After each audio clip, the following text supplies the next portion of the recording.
because it makes as much sense as anything else I have ever heard in terms of explaining the utter maddening capriciousness of the creative process, a process which, as anybody who has ever tried to make something, which is to say, as basically everyone here knows, does not always behave rationally, and in fact can sometimes feel downright paranormal.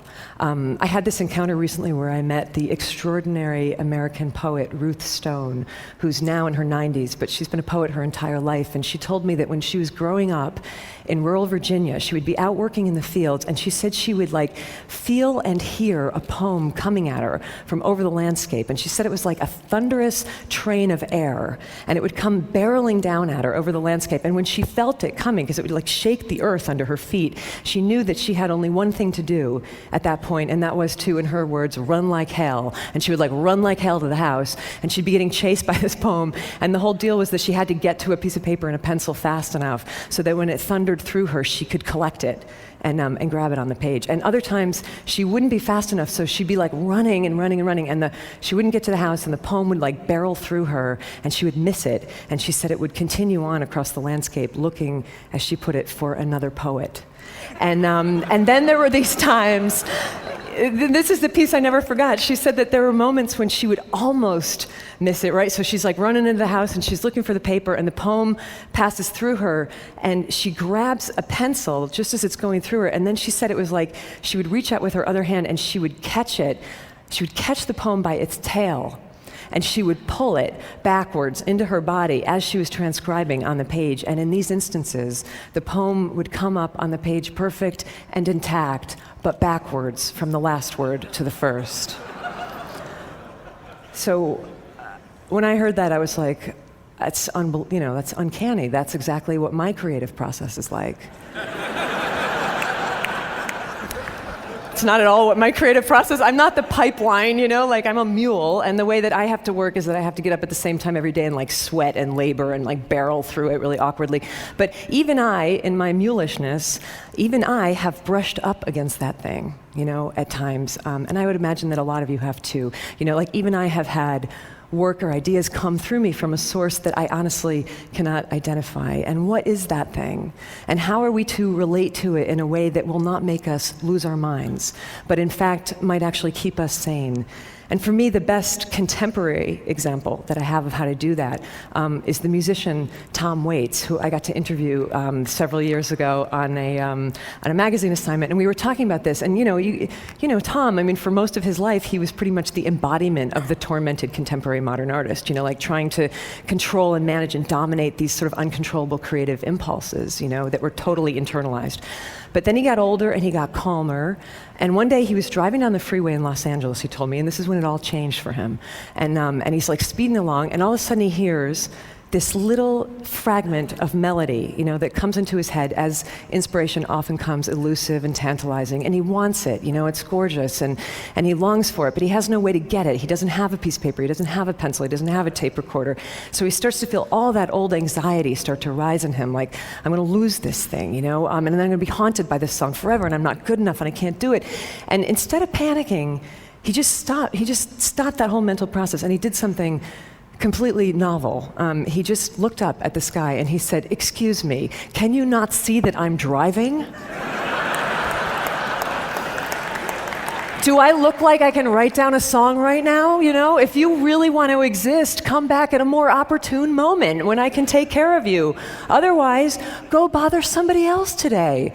Go bother Leonard Cohen, And his whole work process changed after that. Not the work. The work was still oftentimes as dark as ever, but the process and the heavy anxiety around it was released when he took the genius out of him, where it was causing nothing but trouble, and released it kind of back where it came from, and realized that this didn't have to be this internalized, tormented thing. It could be this peculiar, wondrous, bizarre collaboration, kind of conversation between Tom and the strange external thing that was not quite Tom.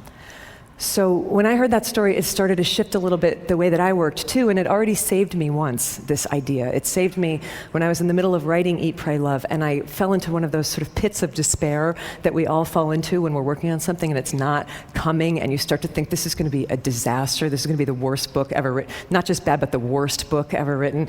And I started to think I should just dump this project, But then I remembered Tom talking to the open air, and I tried it.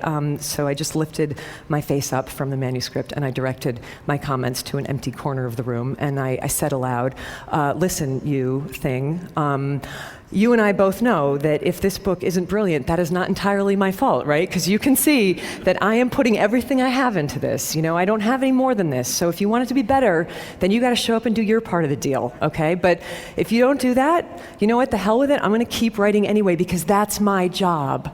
And I would please like the record to reflect today that I showed up for my part of the job. Because, thank you. In the end, it's like this, okay? Centuries ago, in the deserts of North Africa, people used to gather for these moonlight dances of sacred dance and music that would go on for hours and hours until dawn. And they were always magnificent because the dancers were professionals and they were terrific, right? But every once in a while, very rarely, something would happen and one of these performers would actually become transcendent. And I know you know what I'm talking about because I know you've all seen at some point in your life a performance like this, And it was like time would stop and the dancer would sort of step through some kind of portal, and he wasn't doing anything different than he had ever done, 1,000 nights before, but everything would align, and all of a sudden he would no longer appear to be merely human. He would be like lit from within and lit from below, and all like lit up on fire with divinity. And when this happened back then, people knew it for what it was, they called it by its name. They would put their hands together and they would start to chant, Allah, Allah, Allah, God, God, God, that's God, Curious historical footnote, when the Moors invaded southern Spain, they took this custom with them, and the pronunciation changed over the centuries from Allah, Allah, Allah to Ole, Ole, Ole, which you still hear in bullfights and in flamenco dances in Spain when a performer has done something impossible and magic. Allah, Ole, Ole, Allah, magnificent, bravo, incomprehensible, there it is, a glimpse of God. Which is great, because we need that.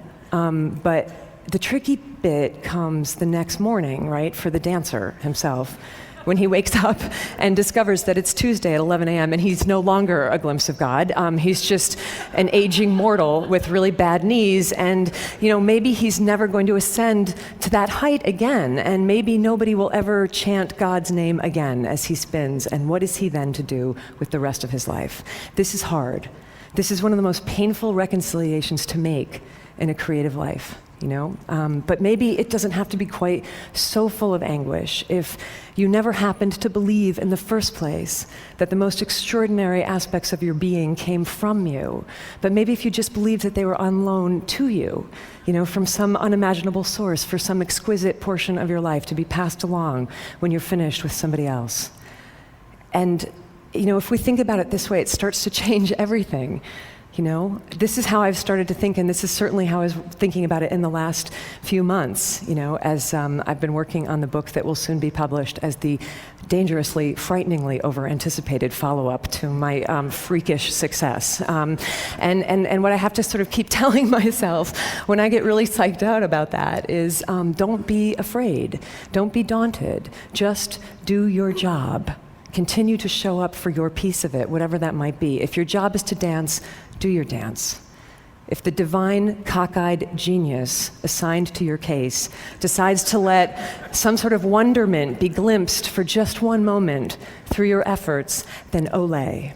And if not, do your dance anyhow.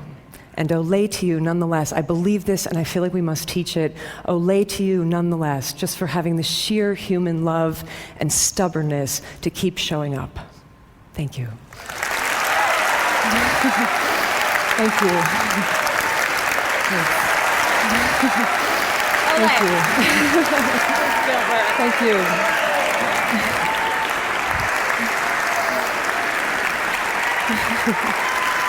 Thank you.